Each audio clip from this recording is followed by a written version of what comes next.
Hello there, Libras. Welcome to your weekly reading.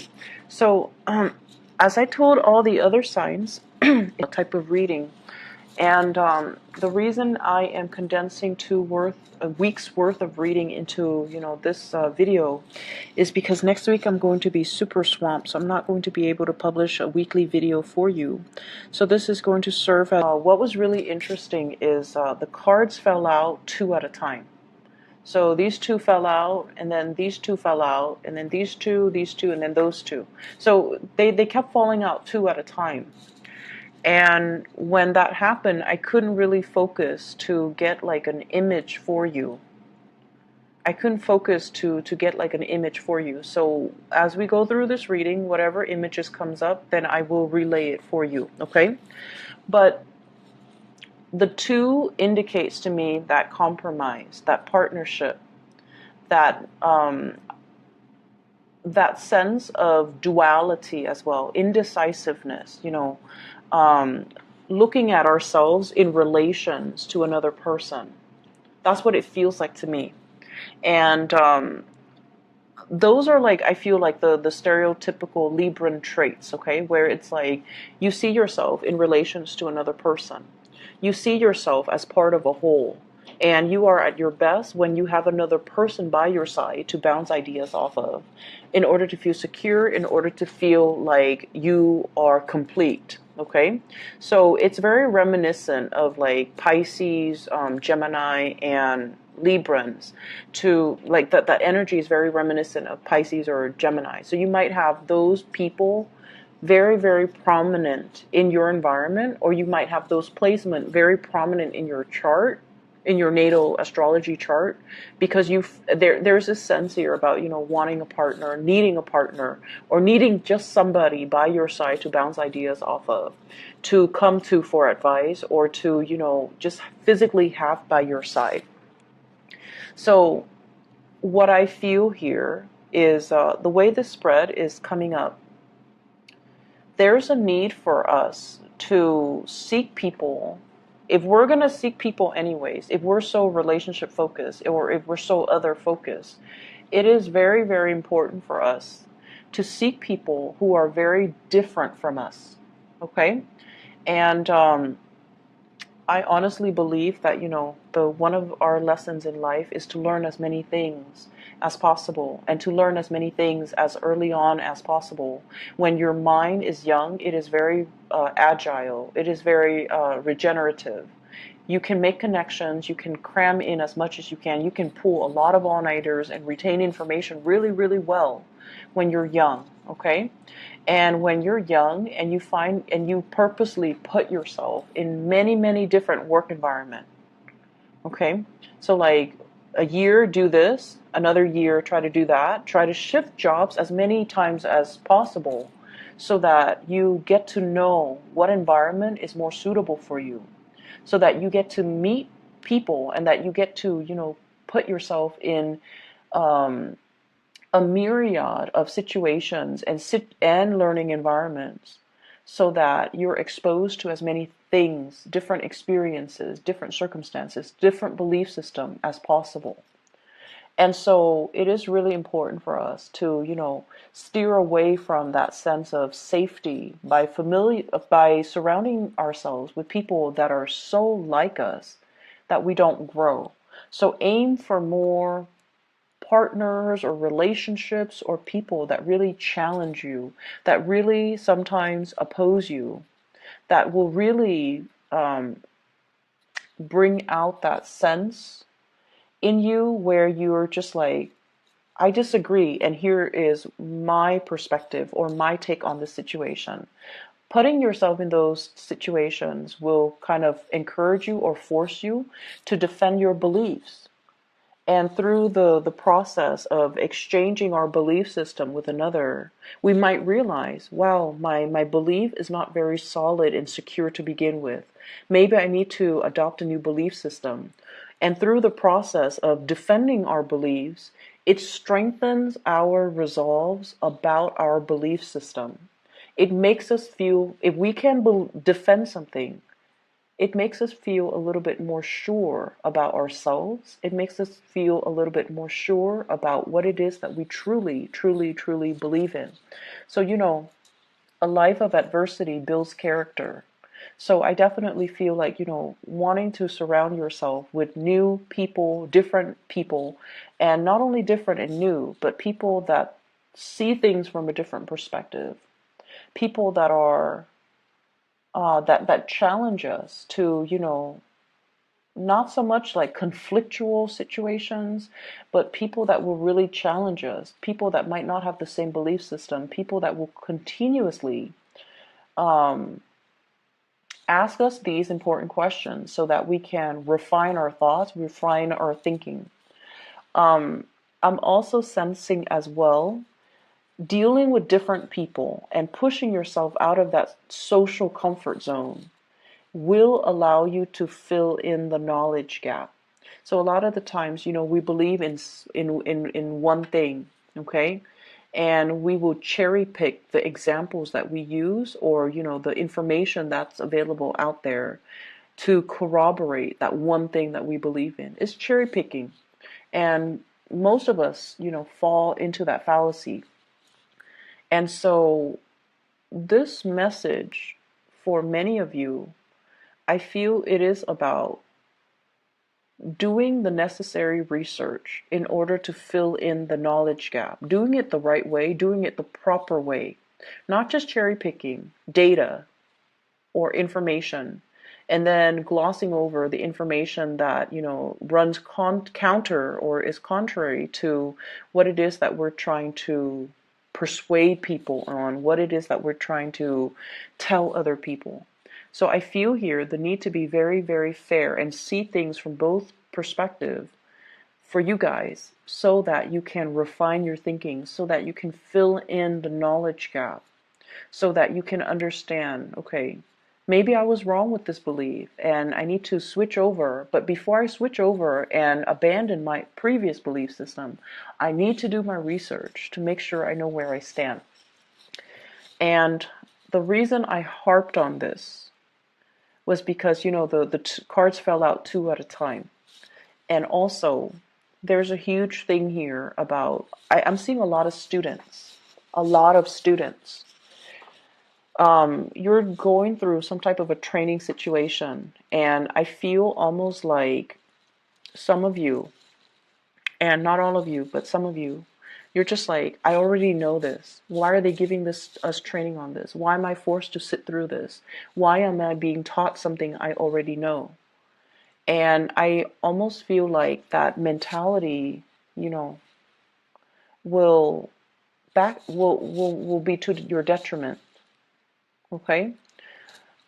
So I feel like there's a way that you're doing something, and that's like your go-to process. Like you've already got it down, and you're just like, I already know what I'm doing.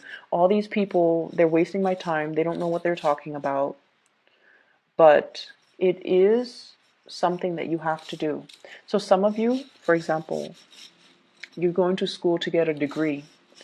And a lot of people nowadays, in order to land a very good job, we need a combination of experience, real life work experience, as well as degrees and diplomas.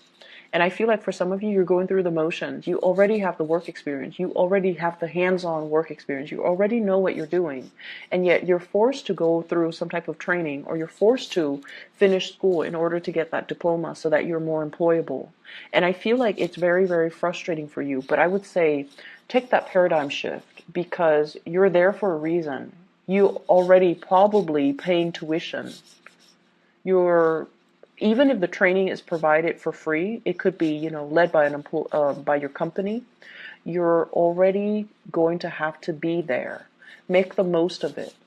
And whenever we enter an environment, any type of environment, whatever we put in is whatever we're going to get out. So if you're very hands off and very detached, and keep people at arm's length, and already come in with the attitude that I already know this, then you're going to get very, very little out of it. Okay, so I feel that there are things right now where you have to fill in the knowledge gap. You might not have all the information, and the people around you might have information that you need, okay? So for example, if you're a financial planner and you're forced to, as a part of your coursework, as a part of renewing your license, you're forced to attend some financial planning workshops just to, get those credits, just to renew your license. And you're coming in there and you're just like, I already know all of this stuff. And the people that are teaching it lack the experience. They lack the articulateness that you guys love as an air sign. So what I feel is maybe you're not there to learn financial management. You're just there to renew your license. Maybe you're there to, assist the other people around you that might not grasp the concept as well. Maybe you're there to help them go through that process. Or maybe you're there to network and socialize. There's a reason for you to be somewhere. And so you have to make the most of it. Okay, see things from the other side.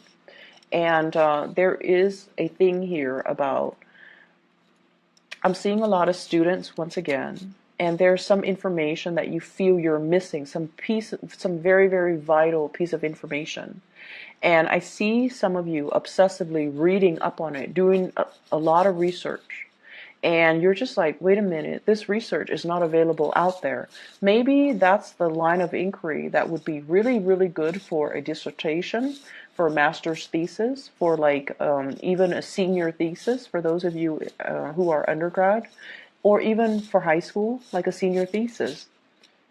If there is a question, a very pertinent research question that you feel the literature doesn't exist out there as it relates to this one question, maybe that's something you can explore so you can chart new territory so that you can, maybe your thesis or your master's thesis should be, why isn't there literature on this really, really pertinent topic? Okay, filling in the knowledge gap. And that's what I'm seeing happening here for the next 2 weeks, which is really weird because there are a lot of students here, but type of a big project, and you feel you might not even be a student, you might just be working, and there's a large project that you're trying to finish up or you're working on, and you feel like some pertinent information is missing and you're not able to find the data, you're not able to find the information. And so you might be spinning your wheels a little bit. Okay, maybe that is an area worth exploring for some of you. Aside from that, what I do feel is I have somebody in your environment, like this is somebody that is younger than you, and I feel like they're very, very interested in you. And they try to ask you, like, hey, do you want to do this? Do you want to do that? But it seems like you guys are deferring to work or deferring to your hobbies in order not to socialize. So this is like some of you, classmate, others a friend, others a colleague, and then for others, it's somebody you're in some type of a, I see like, they have reached out many, many times. You want to do this? Do you want to do that? And you're like, I'm busy, I'm busy, I'm busy. And you are not looking at them, I feel, when you're saying this. And I feel like they have initiated many, they have asked you many times, you want to do this? You want to do that? And the answer was always no. And I see somebody who's just like, I can't embarrass myself anymore. I can't just keep doing this because they keep rejecting me.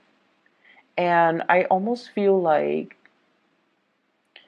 if this person told you, hey, I really like you, you want to get coffee with me, your answer would be different.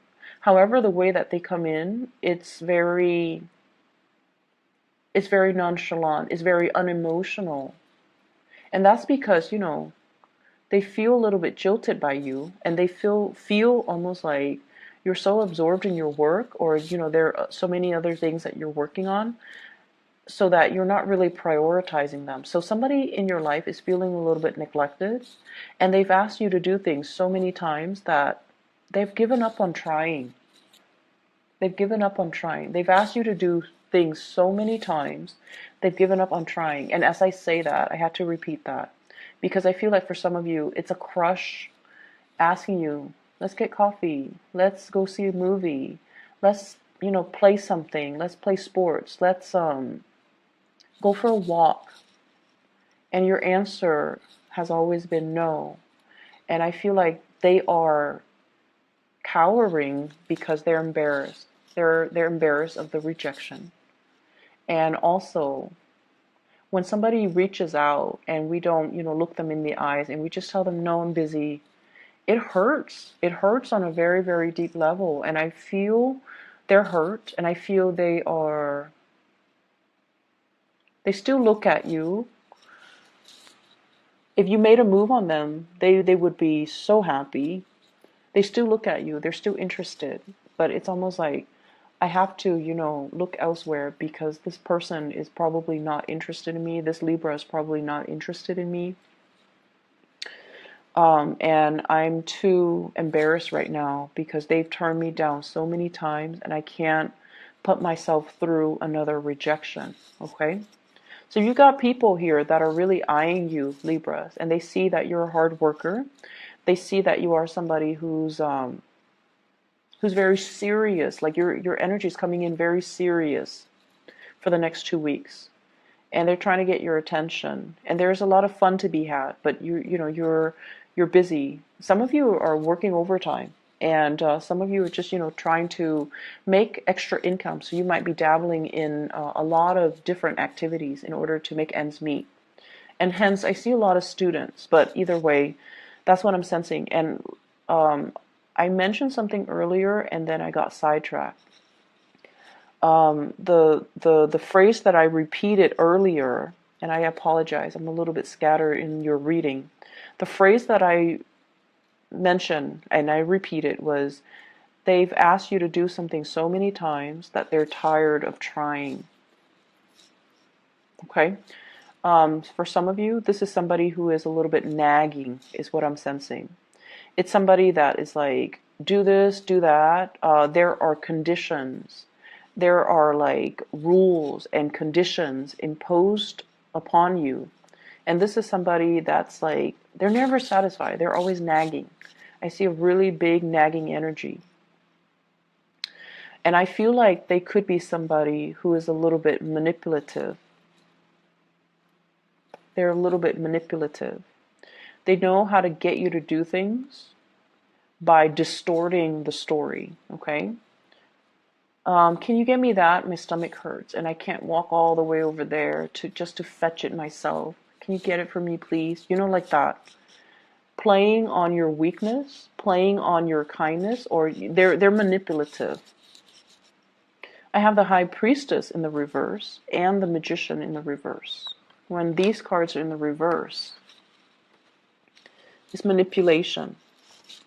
Using something to our advantage, but not for a very good reason, not for a good cause, okay? So you want to be a little bit careful.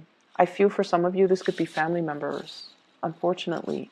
I feel like it could be family members, somebody who's trying to get you to do something by distorting the truth, or they're telling you like, they're telling you, oh, can you take my dog to the vet?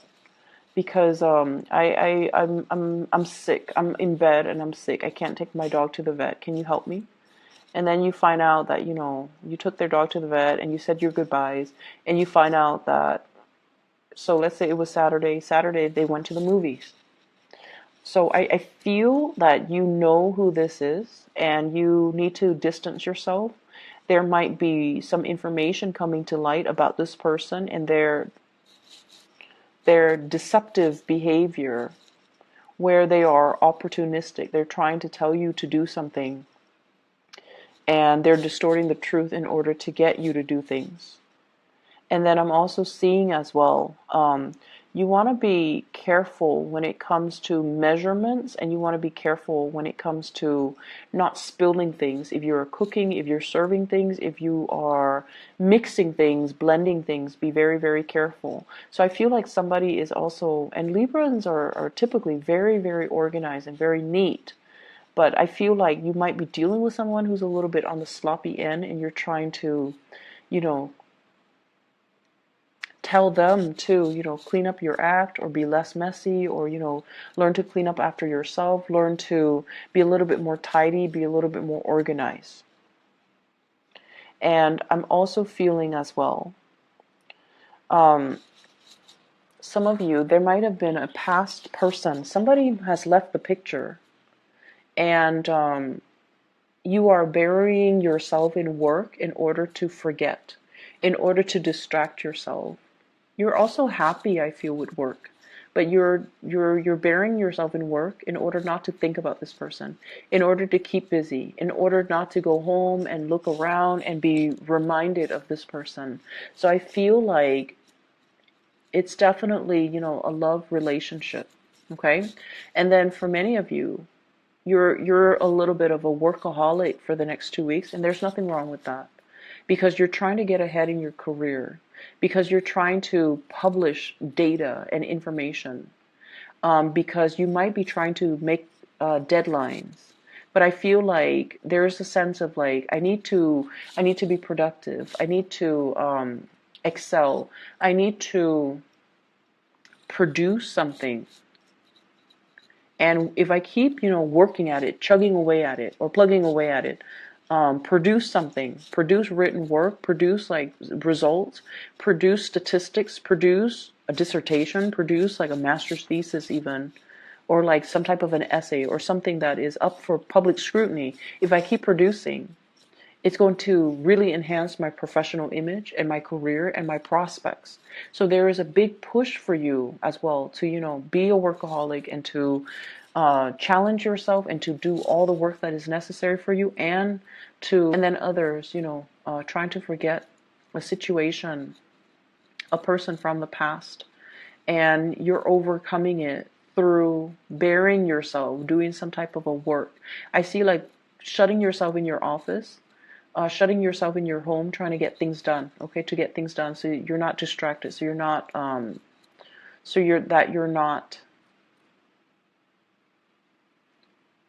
that you can forget things, so you can tune people out. I feel like for many of you, you're rebuilding your wealth. You're rebuilding your wealth. So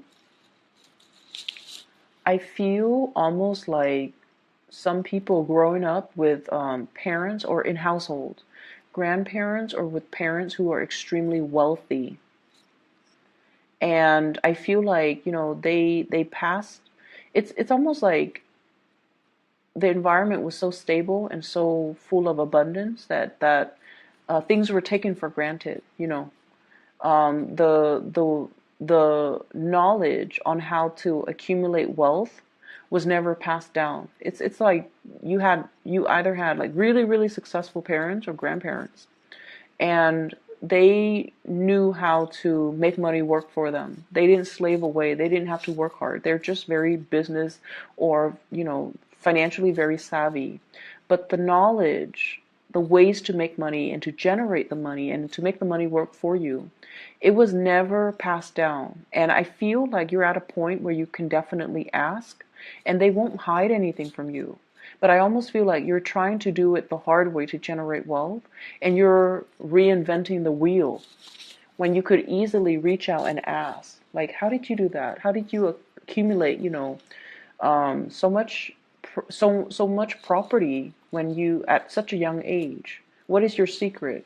What is your investment secret? So I feel like there's a conversation here about finances that can be had with, people that are successful in your life without you having to do the legwork and to reinvent the wheel. So it's like doing things the smart way rather than the hard way. Okay? The past person from the past person in the past, excuse me, I'm so scattered with your reading, I'm so sorry. The person from your past, there is a cycle that has closed out.